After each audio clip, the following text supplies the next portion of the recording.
मुंबई गोवा महामार्गावर एक वटवृक्ष कोसळलेला आहे। लोहारे जवळ दोन्ही बाजूची वाहतूक त्यामुळे ठप्प झालेली आहे। महाड पोलादपूर बाजूला वाहनांच्या त्यामुळे रांगाच्या रांगा लागल्यात। आणखी सविस्तर माहिती जाणून घेऊया। आमचे प्रतिनिधी प्रफुल्ल पवार सध्या आपल्या बरोबर आहेत। प्रफुल्ल, काय नेमकी माहिती मिळते या घटनेविषयी?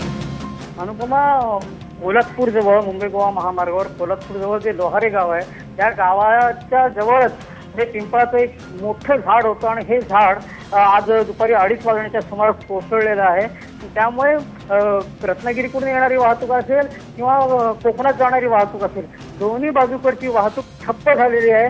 गेले 8-15 दिवस कोकणात पाऊस होत नव्हता, परंतु आज दुपारी 2च्या सुमारास पोलादपूर परिसरात चांगला तासभर पाऊस झाला आणि या पावसाबरोबर जे वादळ आलं आणि या वादळातच हे झाड कोसळलेलं आहे। स्थानिक नागरिकांनी आता या ठिकाणी काम सुरू केलेलं आहे।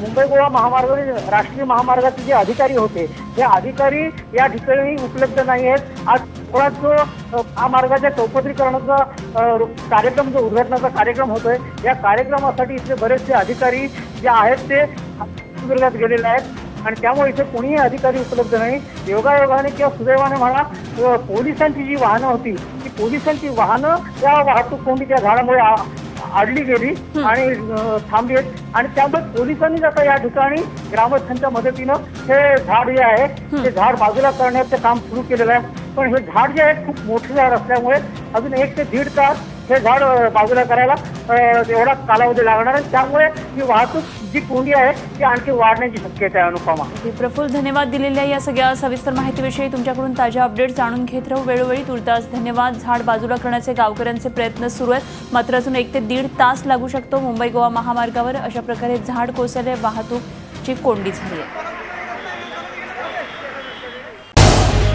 झी 24 तास रहा एक पाऊल पुढे।